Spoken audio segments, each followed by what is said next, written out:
Welcome to the podcast, Amazing Tales About History, and I'm your host, Mike Allen. You've undoubtedly spent at least some time reading one, and if nothing else, you've certainly heard about their amazing forecasts. We're talking about the Old Farmer's Almanac. There are several almanacs in publication, but there is only one Old Farmer's Almanac. It's been around for more than 230 years. It's the oldest and most widely circulated of them all. Well, there have only been 14 editors over all of those years, and today we get to speak with the current one, Carol Kinnair. She has the amazing story behind the Almanac, a publication that has the largest circulation of any annual periodical in the U.S. Carol will be along in just a moment. This week's trivia question: his supporters say that this man does not get the credit he deserves for something he supposedly did in Fairfield, Connecticut back in 1901. Who was he, and what did he supposedly do? Stay tuned after the main program for the answer, because then you'll get the topic for next week's show.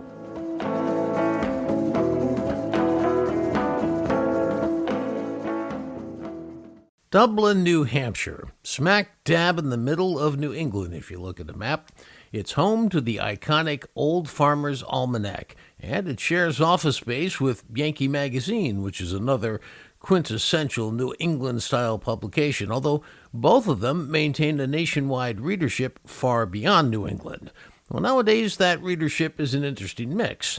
There are traditional farmers who rely on the Old Farmer's Almanac for the agricultural and weather-related information they have, as well as new readers, many of whom are new to gardening and love the tremendous depth of practical tips and information right there at their fingertips.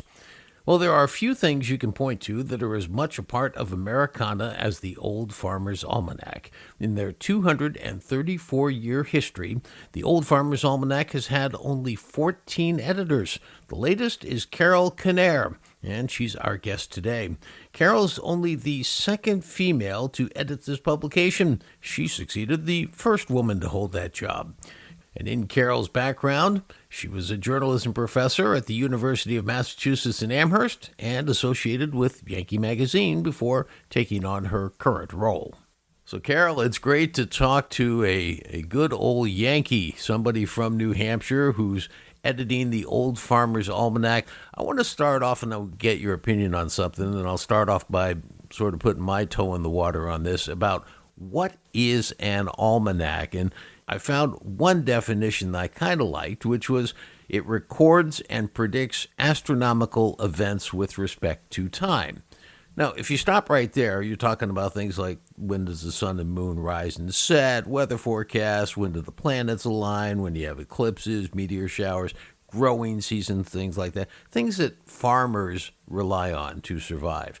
And I started thinking even more about, we're so connected electronically now, and there are people who just live on their screens. And God forbid if the internet went out today, how would they even survive? Well, they would have the almanac. Now, set me straight. That's my view of it. You're the editor of the Old Farmer's Almanac. What have I missed? What is an almanac to you?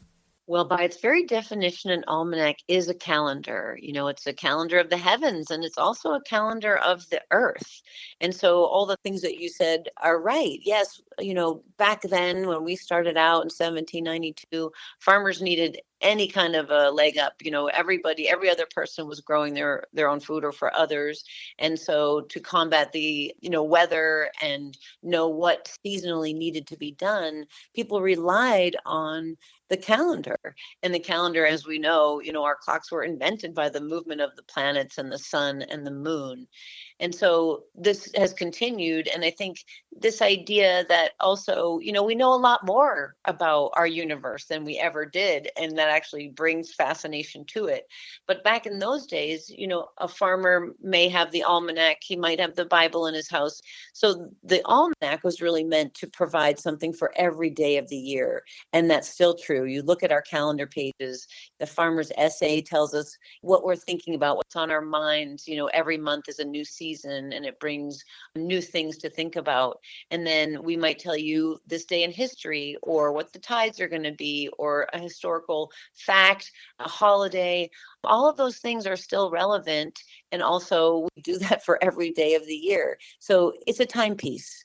There are and were a number of different almanacs over the years, but I just want to talk about the real prestige big ones. And we'll start with Ben Franklin, who started his Poor Richard's Almanac. He only did that, I guess, for about 25 years. So he started that long before the Revolutionary War back in the 1730s and went for 25 years and had the great saying, which was that lost time can never be recovered.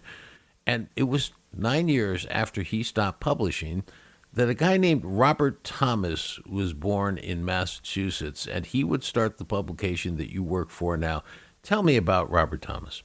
He knew of almanacs, and he lived on his family farm, but he believed in what they were. There was other regional, local ones at the time, but he really thought he could do better. That was, I think, from the very beginning. In his 20s, he started the Old Farmer's Almanac, which was then the Farmer's Almanac. Old wasn't added until later. He was an amateur astronomer at the time, and so his interest really was into looking at how the sun and the magnetic storms on the sun affect weather. And so our weather formula, which I know we'll talk about weather as well, really is his formula from way back when. Because it's kind of crazy if you think about it, trying to forecast long-range weather. But again, with everybody at the time being farmers and depending on growing their own food and livestock, any leg up that you could have to know about what might be in store because weather impacts those activities, that was what he really put as the backbone of the almanac, and it's been there ever since. And so, for Robert B. Thomas, his recipe was always from the beginning useful with a pleasant degree of humor. We take that to mean we also have a charge to inform, but also to entertain. And I think he got that balance right from the beginning. I like to think of the Old Farmer's Almanac like I think of the country, because it's really just about the same age, because he started this right as George Washington was finishing his first term as president. And of course, Washington would do 2 terms and then leave and go back to Mount Vernon in Virginia. But Thomas kept this up, and he obviously was having success. It grew very quickly. Tell us about the end of his editorship after 50 years. I guess he was 80 years old, and there's a great story, I think, about his demise, actually. Could you tell us that? Well, as the story goes, he was editing the pages of the 1847 edition when he went to the great beyond. And so he was at it till the last minute. In fact, for the following several years, his astronomical calculations were used because he would do that work ahead. This was his life's passion. I go back and read some of his letters to patrons in the beginning, and it's certainly in the 1800s, and there were a lot of competitors that came up because he was so successful. And he often refers to them and says, this is why you, dear reader, you give us basically the lifeblood to keep going. Imitators and competitors, don't do as well as we do, and so we're very much indebted to you. And he had this sense of gratitude. He always stayed in touch with his readers. He always answered his readers. That's something we believe in and continue today. And so I think, again, he just had the right recipe and he lived by it. And so it made his almanac very successful. Now, we don't want to dwell on this at all, but I think some people may be confused because there is a Farmer's Almanac and an Old Farmer's Almanac. How do you distinguish between the two? The Farmer's Almanac, it's been around since 1818, and it's out of Maine. There's been a long tradition of other almanacs. The Harris Almanac is out of the Pennsylvania area. There's other almanacs that exist, but what they aren't is that we are the longest published periodical in North America. And, we are the oldest, hence the old in the name. And also, we publish, 2.5 million copies a year. I think the Farmer's Almanac is significantly less than that. So, our reach is greater. But again, in the hardy tradition of almanacs, it's good to have competitors. It keeps you on your toes. It makes sure that you're doing what you set out to do and do it really well. So, Carol, there have been, or I should say you are, the 14th editor. And when you consider you just put out your 234th edition, On average, that means editors are there for about 16 years. So this is not a rotating door type of position. There's a long allegiance to the position that comes with this. We can't talk about all 14 editors, but there are a couple over the years that have done some pretty important things that I want to kind of mention. So there's John Jenks, who in 1848, he's the guy who officially put the word old in Old Farmer's Almanac. The other thing John Jenks did, and I think anybody who's ever seen the Old Farmer's Almanac will know instantly what I'm talking about, your cover is distinct. The cover with four distinct seasons. He commissioned a guy named Henry Nichols to draw the front cover. Tell us about that and the significance of what that's meant for your publication. Well, we've had that cover ever since. They're beautiful drawings. They depict the four seasons, and that really gets to the heart of what the almanac is as a calendar, but bringing people through the seasons, what's changing in what we see and what we're doing, and those activities and the ideas of those seasons are borne out on the cover, as well as having our Robert B. Thomas and Benjamin Franklin, really the father of almanacs, on the cover. Now, you've had editors, without getting into details, who have done things like focus more on farmers, and you got some who said, well, let's be more generalized. And then you had Roger Scaife, and he came along in the 1930s. What did he do? Well, he did a few things. He was really a literary Bostonian. I think on the upside, he got people like Robert Frost and N.C. Wyeth, and even FDR's Secretary of Agriculture, Henry Wallace, to write and contribute to the almanac. But the one thing he did that will goes down in history is that he took out the weather forecasts, and that had a detrimental effect. Readership plummeted. People were incensed. People want to know what the weather's going to be, if at all possible. So even though he restored them in the 1939 edition, the publishers were ready to sell because it had been such a downward spiral. And that's when Yankee Magazine and a guy named Rob Sagendorf came in. What did he do? He bought the almanac, and it was kind of limping along because of Roger Scaife at the time. And he brought it to Dublin, New Hampshire, where we are today. And he really went back to the founder, Robert B. Thomas. He was a student of Thomas in terms of really thinking about what was that real recipe for what works in the almanac and what an almanac should be. And he touched every page for many years. He worked in a little cabin on the property of his home, and then now where we are today, and brought back, I think, the ingredients of the original almanacs and changing them for the time, for 1939 and beyond. So part modernization, but also very much hewing to history. Now, of course, right around that time, 1939, 1940, we're starting to get into World War II, and a German spy was found with a copy of the almanac, and that created a little bit of a, well, no pun intended, but a furor. What happened there? Well, it was then thought, who knows, maybe these forecasts could be used by spies. It helped our readership. We became popular because, like we all know, any publicity is usually good publicity. But it also called some attention to the almanac that we didn't want. And because of this supposed, oh my gosh, people could use the forecast, we had to call our weather predictions weather indications. We needed to change the tone and the flavor of that so that we wouldn't come under the scrutiny of people looking for, information that could be used against the US. So that allowed us to continue to publish and to be continually published throughout the war, which was touch and go at the time because of that.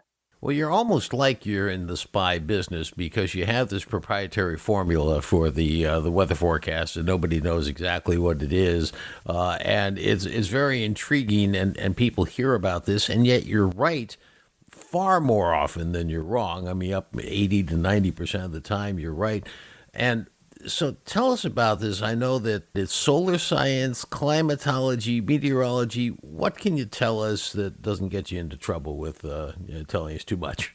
Well, I think some people wish it was more folklore. I think they expect us to, do something like look at the chicken's tail feathers and see, pluck one of them and see which way it runs. And that's going to tell us if we'll have a cold winter. But in fact, it is really based on science. And one thing I love here at our offices is to just walk down the hallway and see Rob Sagendorf's red pencils and blue pencils, his infographics mapping just what you said, climate information, regular weather forecasting, short term, what are those patterns, but really laying on top the layer of what is happening with the sun. Those sun cycles, they are 11-year cycles. We just passed the peak of 25, the 25th cycle. And so what that means is we just have a ton of data to crunch in our formula, how we factor that in with the rest of the elements. We've been in partnership with a team at AccuWeather for 4 decades, and they take our proprietary formula to help us create those weather forecasts for every day of the year for 17 regions in the US and 7 regions in Canada. It's kind of crazy when you think about it, and that we are so right. But again, it's really relying on looking at patterns over time, and then what else we might know. What's the jet stream up to? This year is a weak or a neutral La Nina, for instance, and we know what that can do to certain weather patterns. So it's very predictive. It is often right. We're predicting how far off of average the temperature and the precipitation will be, and then we go a bit further and talk about when we think storms are going to happen and if it's going to be snow versus rain and those sorts of things. Most periodicals have a note from the editor or some such introduction for each edition. Back in the 1700s, Robert B. Thomas, the founder, started his almanac with such a note as well. He would thank his readers for purchasing his publication. Well, today, 234 years later, that tradition is continued as the opening letter from the editor is followed by the same words in the sign-off that appeared in 1792. Your obedient servant, Robert B. Thomas.